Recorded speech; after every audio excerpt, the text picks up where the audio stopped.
নমস্কার বন্ধুরা, আজকে আপনারা শুনবেন ফেলুদার গল্প কৈলাস চৌধুরীর পাথরের শেষ অংশ। গল্পটি লিখেছেন সত্যজিৎ রায়।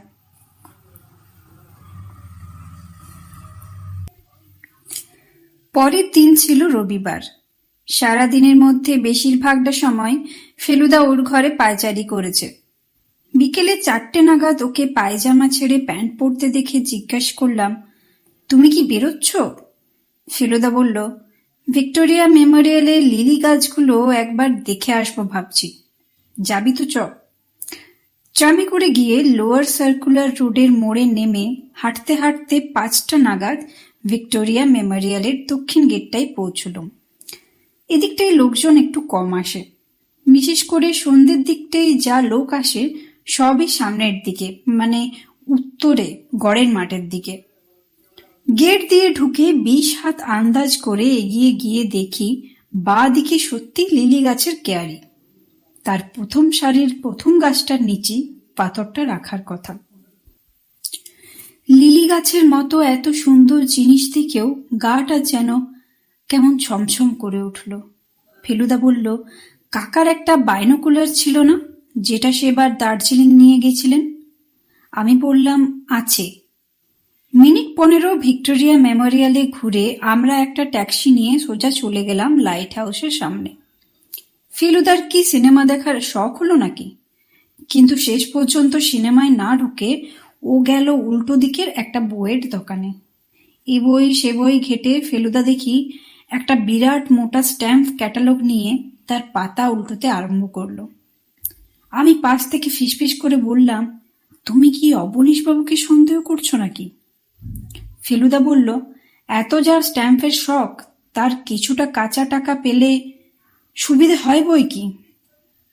আমি বললাম, কিন্তু আমরা যখন দোতলা থেকে একতলায় গেলাম তখন যে টেলিফোনটা এলো সেটা তো আর অবনীশবাবু করেননি। না, সেটা করেছিল মসলন্দপুরের আদিত্য নারায়ণ সিং। বুঝলাম ফেলুদা এখন ঠাট্টার মেজাজে রয়েছে।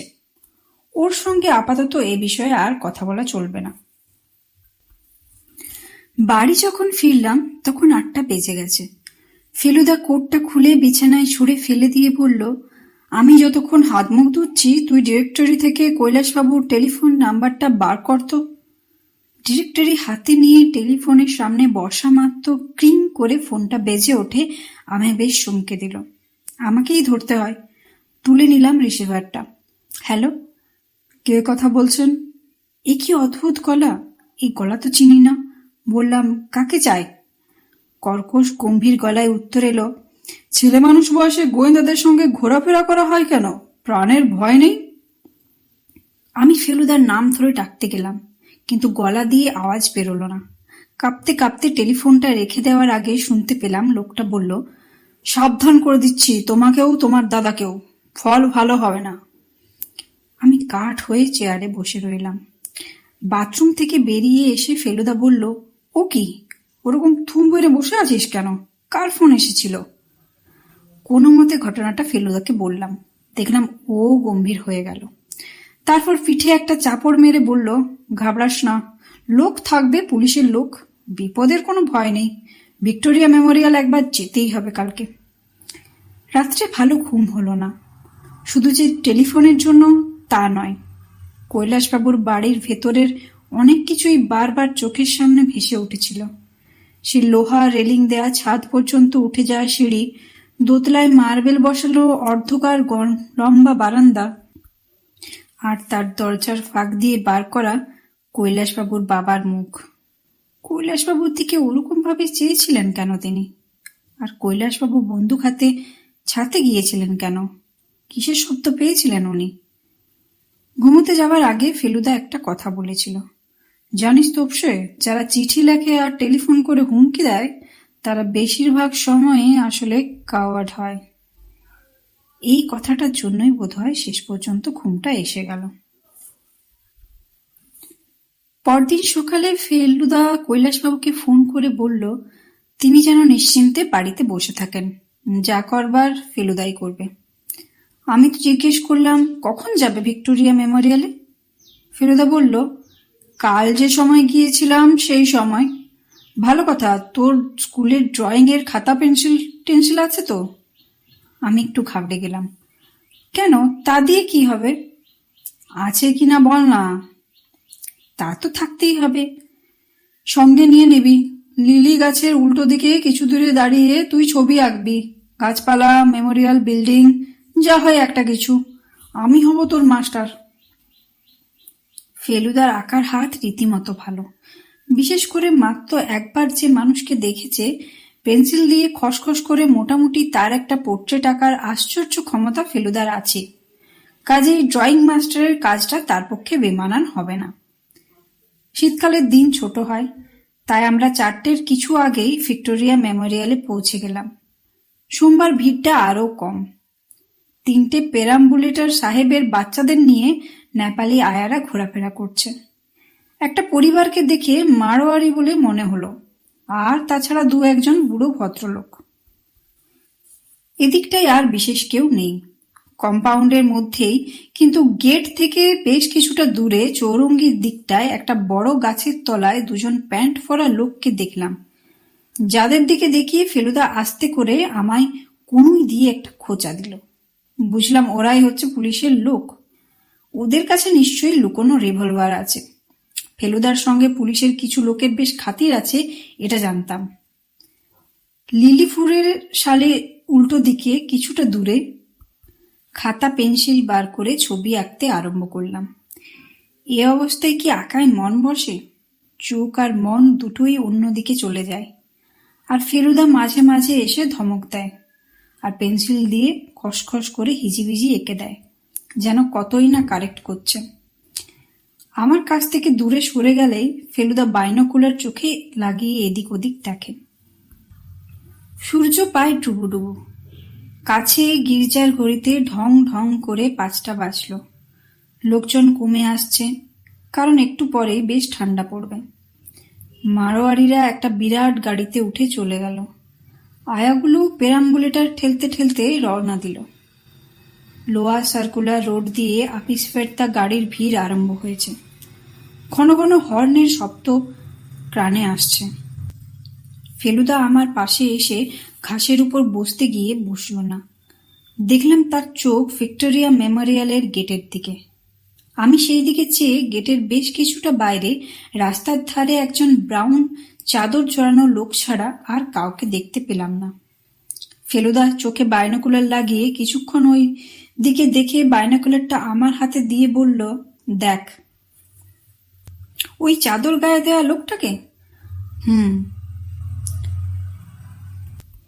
বাইনোকুলার চোখে লাগাতেই লোকটা যেন 10 হাতের মধ্যে চলে এলো, আর আমিও চমকে উঠে বললাম, এ কি, এই যে কৈলাসবাবু নিজে এসে দাঁড়িয়ে রয়েছেন। হ্যাঁ চল, নিশ্চয়ই আমাদের খুঁজতে এসেছেন। কিন্তু আমরা রওনা হবার আগেই সঙ্গে সঙ্গে দেখলাম ভদ্রলোক হাঁটতে আরম্ভ করলেন। গেটের বাইরে এসে কৈলাসবাবুকে আর দেখা গেল না। ফেলুদা বলল, চল শ্যামপুকুর, ভদ্রলোক বোধহয় আমাদের দেখতে পাননি, আর না দেখে নিশ্চয়ই চিন্তিত হয়ে পড়েছেন। ট্যাক্সি পেলে ট্যাক্সিই নিতাম, কিন্তু আপিস টাইমে সেটা সম্ভব নয়, তাই ট্রাম ধরবার মতলবে চৌরঙ্গির দিকে রওনা দিলাম। রাস্তা দিয়ে পরপর লাইন করে গাড়ি চলেছে। হঠাৎ ক্যালকাটা ক্লাবের সামনে এসে একটা কাণ্ড হয়ে গেল, যেটা ভাবলে এখনো আমার ঘাম ছুটে যায়। কথা নেই বার্তা নেই, ফেলুদা হঠাৎ একটা হ্যাঁচকা টান মেরে প্রায় আমাকে ছুঁড়ে রাস্তার একেবারে কিনারে ফেলে দিল, আর সেই সঙ্গে নিজেও একটা লাফ দিল। পর মুহূর্তে দারুণ স্পিডে আর দারুণ শব্দ করে একটা গাড়ি আমাদের প্রায় গা ঘেঁষে চড়ে গেল। হোয়াট দ্য ডেভিল, ফেলুদা বলে উঠল, গাড়ির নাম্বারটা। কিন্তু সেটার আর কোনো উপায় নেই। সন্ধ্যার অন্ধকারে অন্য গাড়ির ভিড়ের মধ্যে সে গাড়ি মিলিয়ে গেছে। আমার হাতের খাতা পেন্সিল কোথায় ছিটকে পড়েছে তার ঠিক নেই, তাই সেটা খুঁজে আর সময় নষ্ট করলাম না। এটা বেশ বুঝতে পারছিলাম যে ফেলুদা ঠিক সময় বুঝতে না পারলে আমরা দুজনেই নিঘাত গাড়ির চাকার তলায় চলে যেতাম। ট্রামে ফেলুদা সারা রাস্তা ভীষণ গম্ভীর মুখ করে রইল। কৈলাসবাবুর বাড়িতে পৌঁছে সোজা বৈঠকখানায় গিয়ে সোফায় বসা কৈলাসবাবুকে ফেলুদা প্রথম কথা বলল, আপনি দেখতে পেলেন না আমাদের? ভদ্রলোক কেমন যেন থতমত খেয়ে গেলেন। বললেন, কোথায় দেখতে পেলাম না, কি বলছেন আপনি? কেন, আপনি ভিক্টোরিয়া মেমোরিয়াল যাননি? আমি? সে কি কথা! আমি তো এতক্ষণ শোবার করে বিছানায় শুয়ে ভাবনায় ছটফট করছিলাম। এই সবে মাত্র নিচে এসেছি। তাহলে কি আপনার কোনো যমজ ভাই আছে নাকি? কৈলাসবাবু কিরকম যেন একটু অবাক হয়ে গেলেন। তারপর বললেন, সে কি, সে কথা আপনাকে সেদিন বলিনি? কি বলেননি? কেদারের কথা। কেদার যে আমার যমজ ভাই। ফেলুদা সোফার ওপর বসে পড়ল। কৈলাসবাবুর মুখটা যেন কেমন শুকিয়ে গেল। কাঁপা কাঁপা গলায় উনি বললেন, আপনি কেদারকে দেখেছেন? সে ওখানে ছিল। উনি ছাড়া আর কেউ হতে পারেন না। সর্বনাশ! কেন বলুন তো? কেদারবাবু কি ওই পাথরটার উপর কোনো অধিকার ছিল? কৈলাসবাবু হঠাৎ কেমন যেন নেতিয়ে পড়লেন। সোফার হাতলে মাথাটা এলিয়ে দিয়ে একটা দীর্ঘশ্বাস ফেলে বললেন, তা ছিল, তা ছিল। কেদারই প্রথম পাথরটা দেখে, আমি মন্দিরটা দেখি। কিন্তু দেবমূর্তির কপালে পাথর কেদারই প্রথম দেখে। তারপর? তারপর আর কি, একরকম আবদার করেই পাথরটা আমি নিই। অবশ্যই আমি মনে জানতুম ওটা আমার কাছে থাকলে থাকবে, কেদার নিলে ওটা বেচে দেবে, দিয়ে টাকাটা নষ্ট করবে।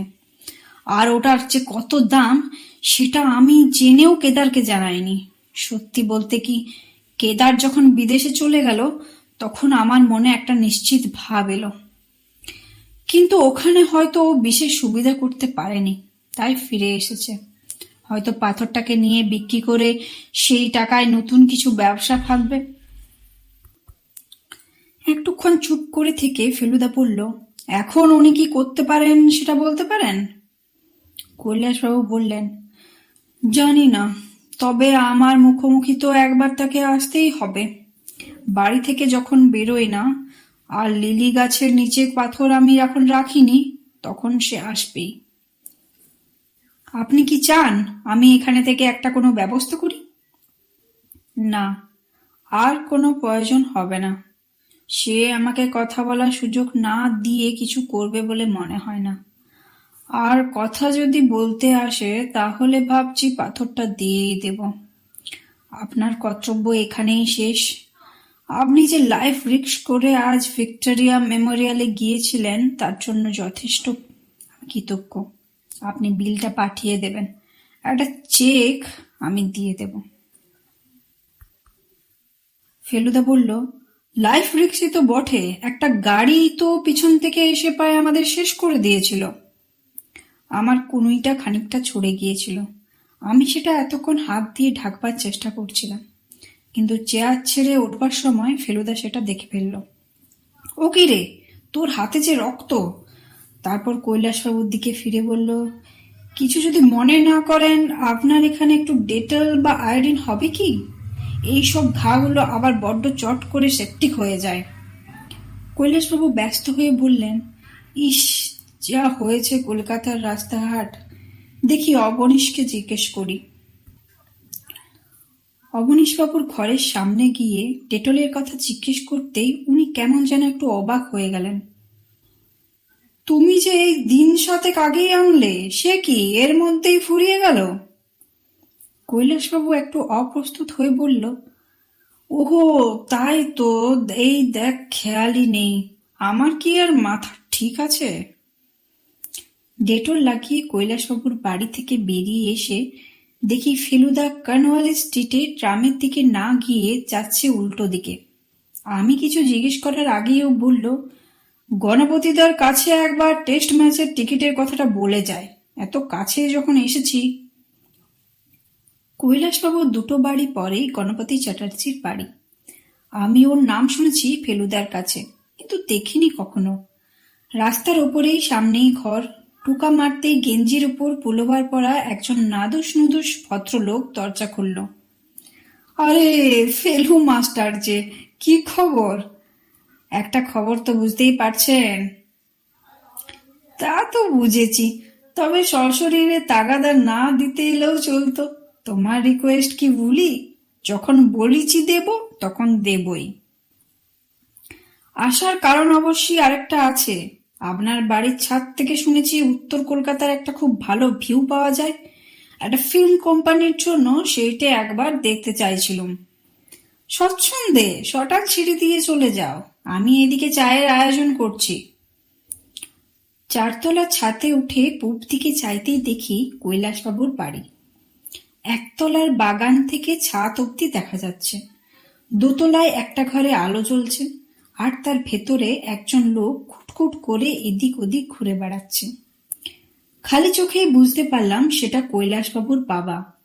ছাতের ওপর ওই যে চিলে কোঠা, তার জানলার দিকে দেয়ালটা দেখা যাচ্ছে। বোধহয় দরজাটা উল্টো দিকে। দোতলায় একটা বাতি জ্বলে উঠল, বুঝলাম সেটা সিঁড়ির বাতি। ফেলুদা বাইনাকুলার চোখে লাগালো। একজন লোক সিঁড়ি দিয়ে উঠছে। কে? কৈলাসবাবু।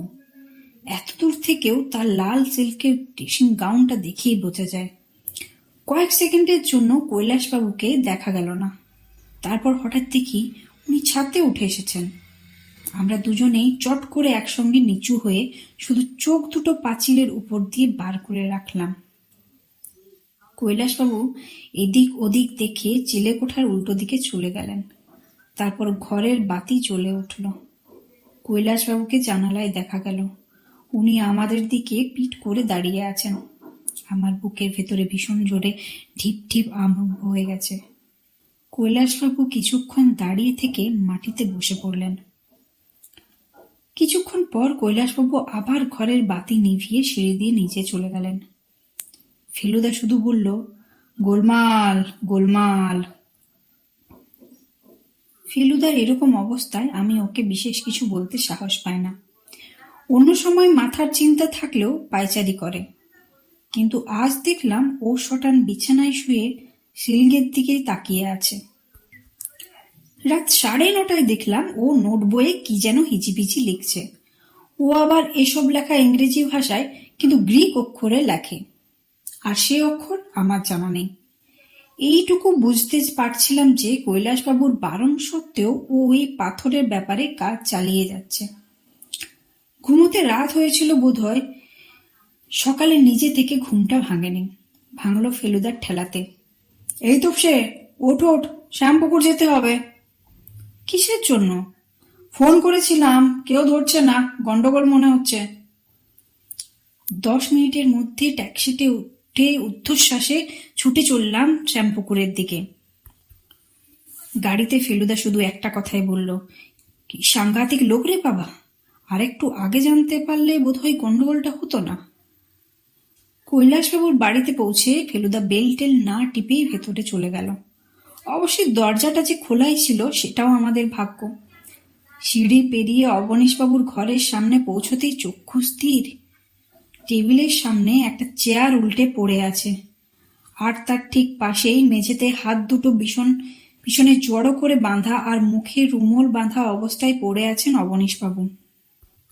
ফেলুদা হুমড়ি দিয়ে পড়ে 8 মিনিটের মধ্যে দড়ি রুমাল খুলে দিতেই ভদ্রলোক বললেন, উফ, থ্যাংক গড।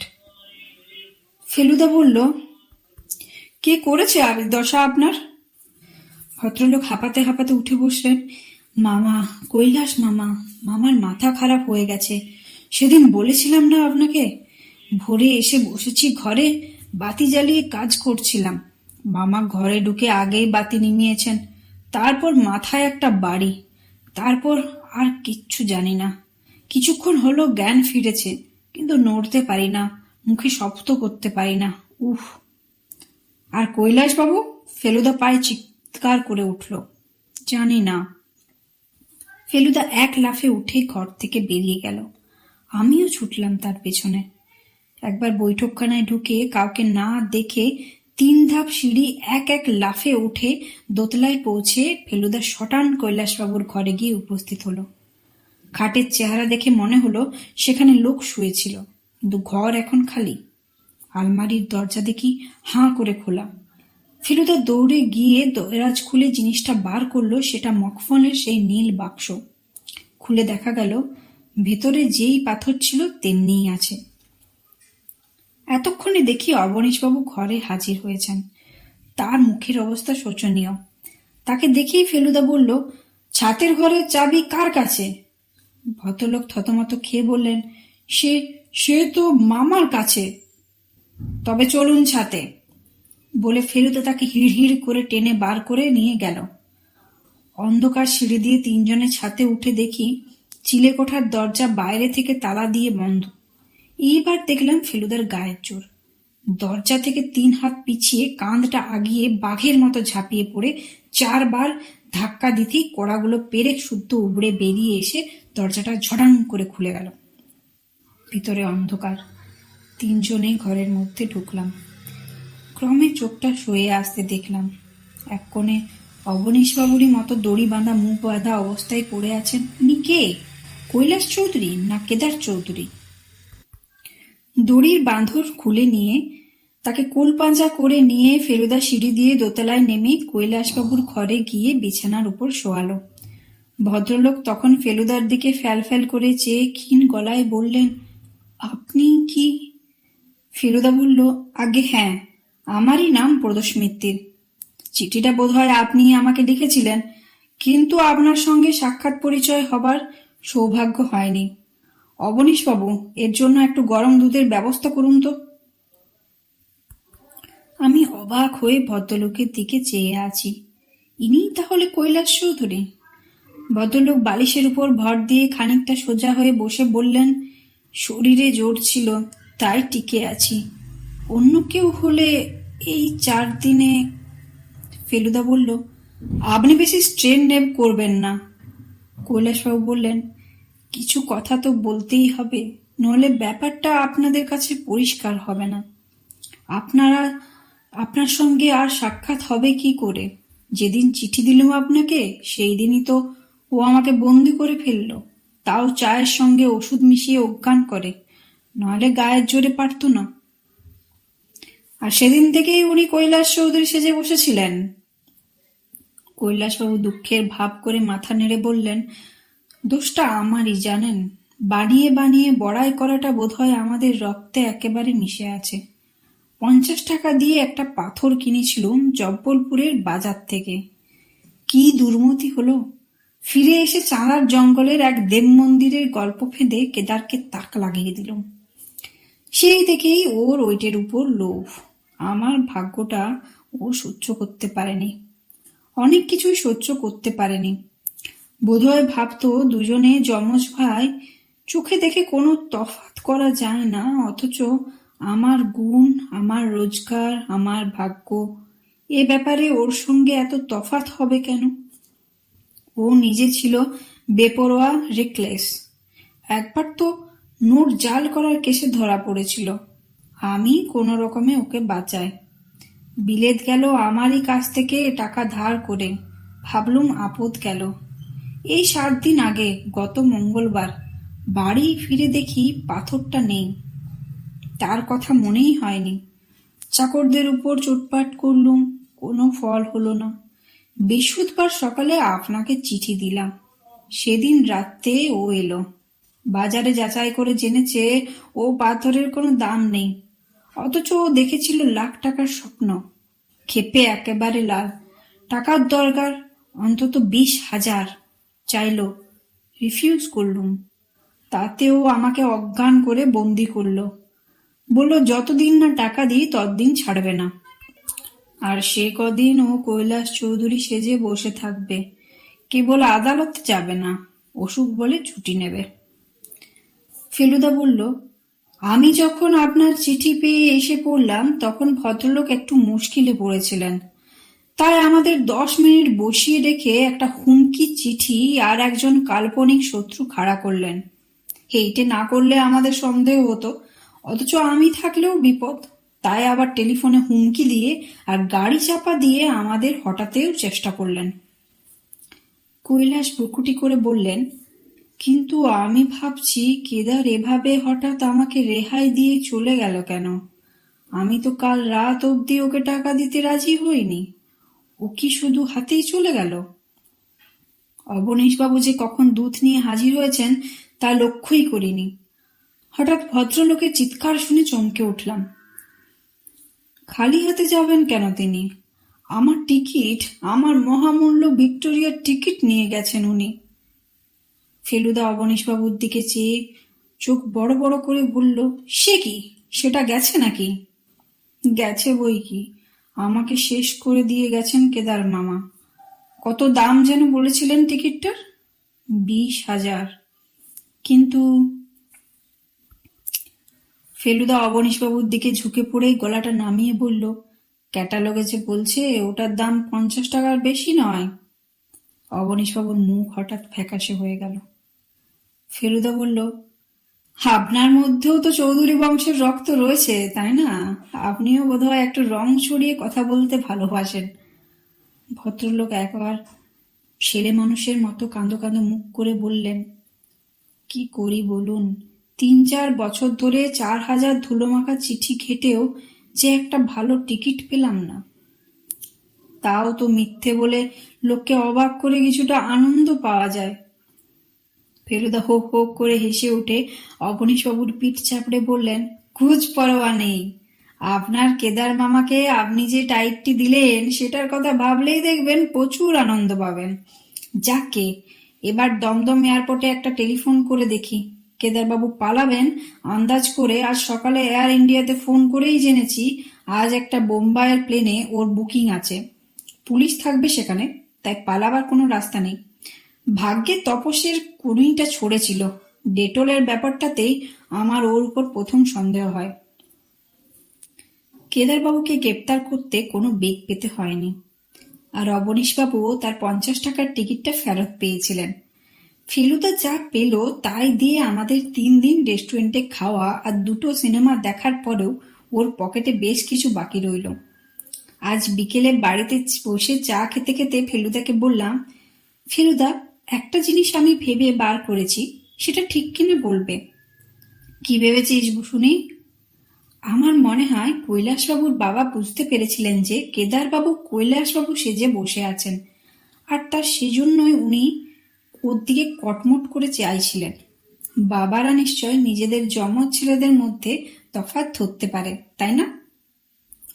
এক্ষেত্রে তা যদি নাও হয়, তাহলে তোর ভাবনাটা আমার ভাবনার সঙ্গে মিলে গেছে বলে আমি তোকে সম্মানিত করছি। এই বলে ফেলুদা আমার প্লেট থেকে একটা জিলিপি তুলে নিয়ে মুখে পুরে দিল।